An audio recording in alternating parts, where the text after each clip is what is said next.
Greetings and welcome back, ladies and gentlemen, to Let's Play Metroid Prime. I'm Paradigm Gamer, and in this part we're going to be backtracking to Phendrana Drifts to grab an important new weapon.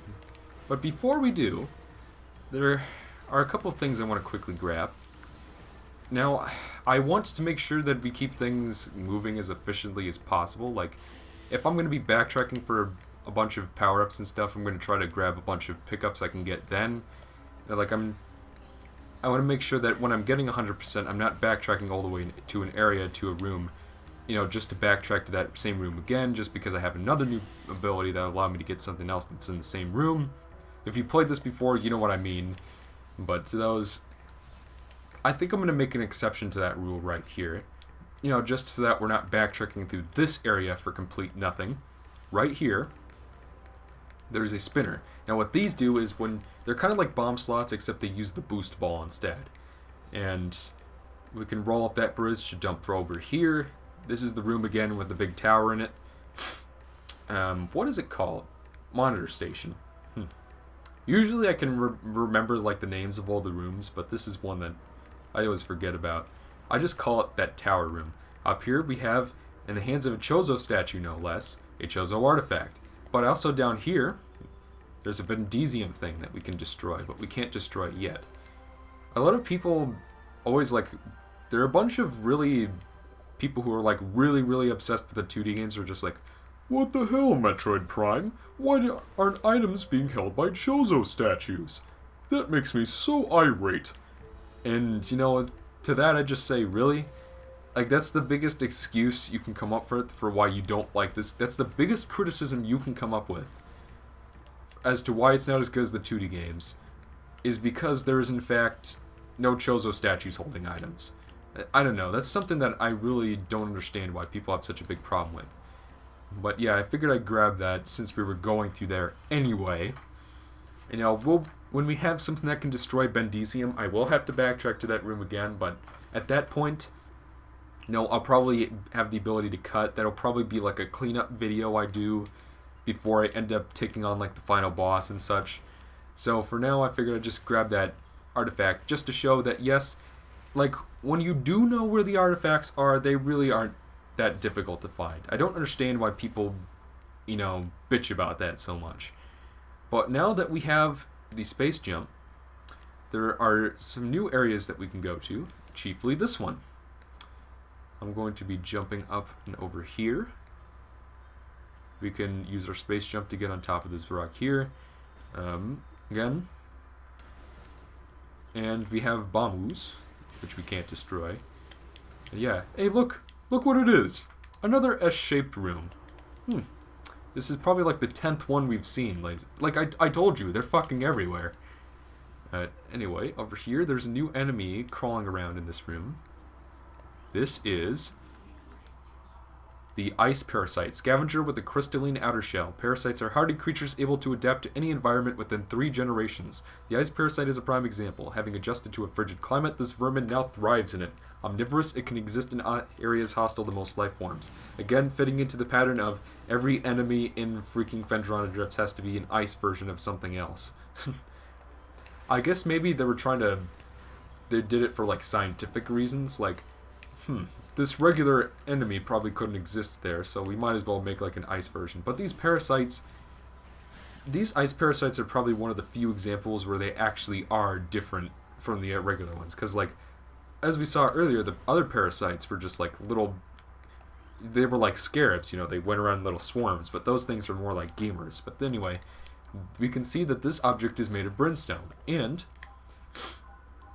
if we check here, where is it? Missiles can destroy objects made from radion or brimstone. So again, looking at your logbook, you'll see that, I think it's a really sophisticated way. It's just hey dipshit, use a missile. Instead it's just gotta do a little thinking there. Gotta use my brains as somethings. It's just very nice. It's very respectful of the player's intelligence, I guess. I wish more games could be a little more, again, it just shows how dedicated Metroid Prime is to its universe. It doesn't It doesn't, like, take you out of the experience by just having a little picture of a missile or something. No, you gotta use your brain cells. It's just a nice feature. So over here, this is where we have to go next.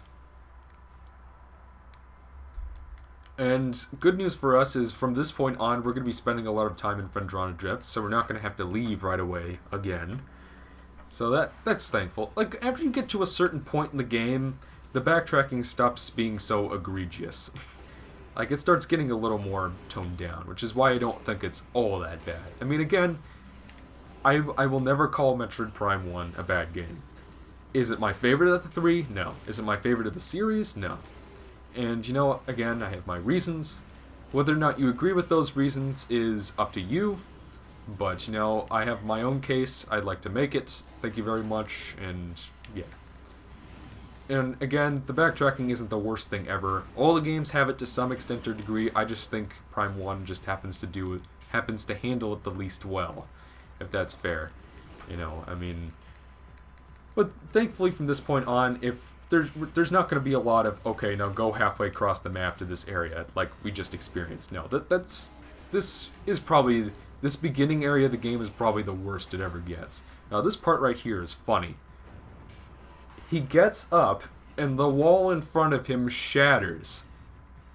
How, okay, first of all, how did he get back there? Like, how did he get behind that wall? Like as you can see there's no way he could have gotten in or out of this area, so how was he in here? Secondly, is this creature that powerful that just getting up to take a stretch after he sleeps breaks down a wall? This guy is our next mini-boss. This is the She-Goth. We saw baby She-Goths before, this is the big one. Supreme predator of the Phendrana Drifts. She-Goths are invulnerable to most beam weapons. The crystals on their back absorb energy which they can fire at prey. She-Goths have poor stamina, they hyperventilate after using their breath attack, making their mouth area vulnerable. The soft underbelly of a She-Goth is susceptible to concussive blasts. In battle, they expel blasts of frigid air to ensnare their targets. They're also fond of ramming and trampling their hapless prey. So, beams do not work on these guys. You gotta wait for it to breathe the ice breath, and then you shoot missiles at it. And the easiest way to make it do that is to just walk up close to it. You can usually get off like 2 hits before it starts breathing ice at you again. Sometimes it'll try to bite you, which is pretty rare. Like, usually just walking in front of it is enough to make it do its breath attack. It'll take about 10 to 15 missiles to take this guy out. Not too many. I mean, like, this is probably one of the bosses that doesn't suck too bad. And again, getting back to my thoughts on the boss, like, you saw Flagra. That was the last big boss we fought. Big boss, Metal Gear reference. But, you know, the big boss, like, that's... The entire thing is flipping over mirrors, and one adds each time, you know. It's not like the bosses in, say, Retro Studios' latest game, Donkey Kong Country Tropical Freeze, where, you know, there are some consistencies to the boss, but things change up every 3 hits or so. And while it takes a decent number of hits to kill the boss, you know, it keeps changing, it keeps evolving. You have to, you know, stay on your toes. And even if you have to redo it, you know, there's always something new to expect as you know, progress through the boss. But this here is the Wave Beam. Now this is a point of difference between Metroid Prime, the Prime trilogy, and the 2D games. In the 2D games, whenever you get a new ability, a new beam, it stacks. Like, you can use the Wave Beam and the Power Beam at the same time. You can use the Wave Beam and the Plasma Beam at the same time. In Prime 1 and 2 specifically, they don't do that. You can select them anytime you want, and each of them has different effects that, you know, can activate certain switches or kill certain enemies, which is very nice. It's a nice gameplay gimmick. And, I think Prime 1 handles it really well. And see, now that we have the Wave Beam, we can kill the Bamus. We could not do that before. The Wave Beam overall has... the Wave Beam overall does more damage, it seems, than, the Power Beam, so it's a nice upgrade in terms of killing enemies and moving things along. There are certain enemies, one in particular later on, that are not vulnerable to it. So, I don't know, overall it's a nice upgrade, but yeah. You know, like, and I recently thought of why that might be, like why in this game you can't mix them. And then I remembered that in Metroid 1, I mean, like, again, this is before Zero Mission. In Metroid 1, you could not stack of beams either. You got them separately, you know. It wasn't until Zero Mission that, you know, that they changed that. So what I'm thinking is happening here is it's just like that game, except you don't have to go back to where you find the beams to swap them out, you know. Alright, let's see. Now that we have the space jump, we can just jump up here. We don't have to walk all the way around. And there's actually another shortcut I could have taken that would have made things even faster, but, you know, I'm just gonna go through here. Little blue puddles. You might have noticed that throughout the planet there have been these little blue puddles. We will see what those blue things are later on in the game. It's probably what you think it is if you've been following the lore entries so far. What, through here is where we're supposed to go next. Now, over here is some lore. As the great poison reaches ever further into the planet, we Chozo begin to feel the gnawings of despair. Before it is too late, we have begun to build a temple to contain this darkness. At its heart, we will place a cipher, a mystical lock powered by 12 artifacts and filled with as much power as we Chozo can harness. We wonder, though, even when we are done, will it be too late? And will the power of the temple and the cipher itself prove strong enough to hold back the poisonous tide that even now swells within the ground, threatening all life? Yeah.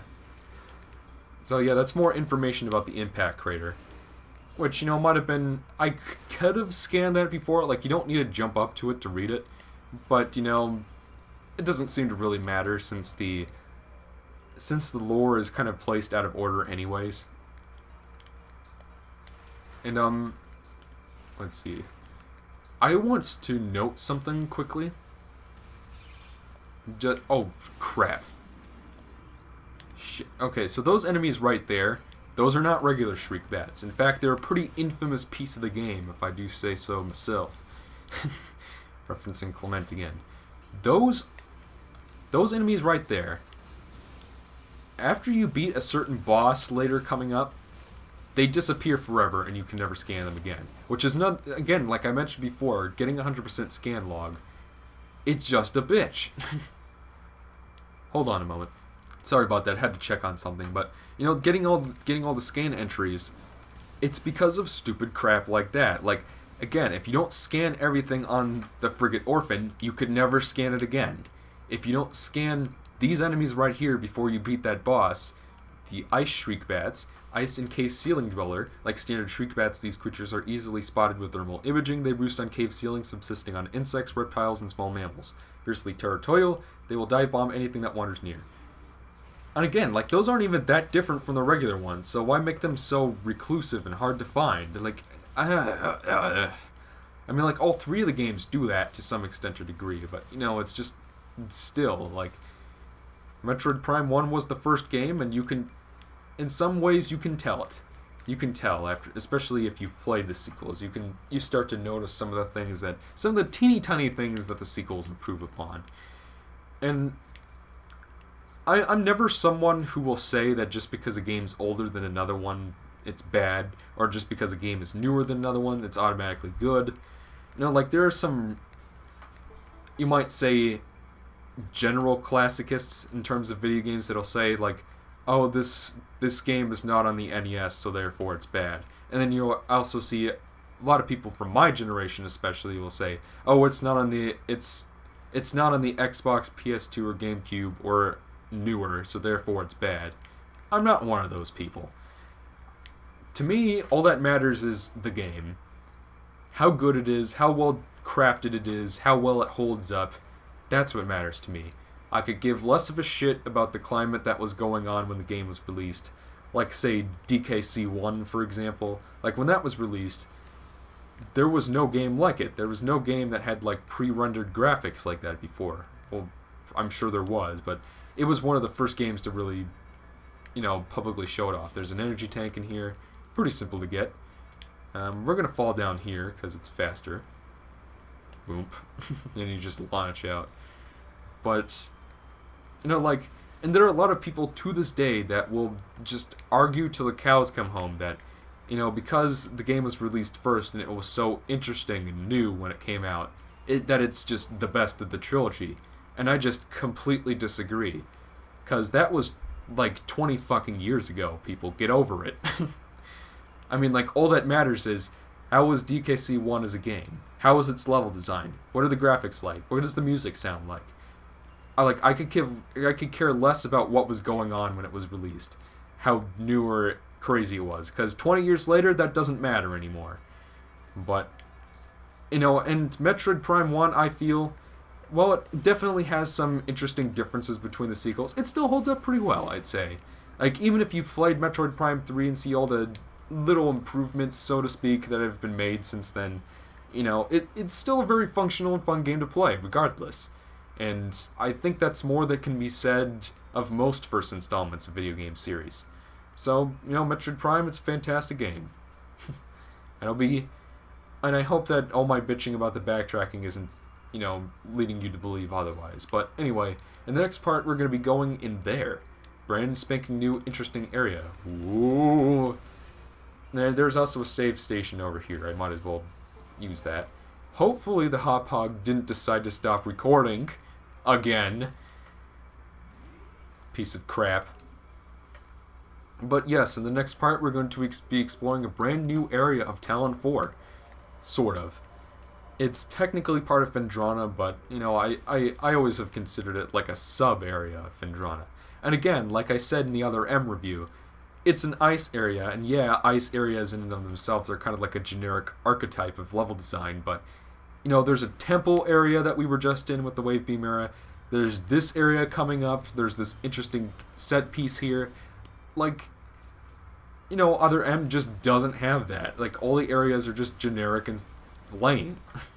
I can't say the same about the Prime series, but anyways, I'm just rambling on at this point. In the next part, we're going to be going in there. Until then, I'm Paradigm Gamer, and I'll see you guys next time.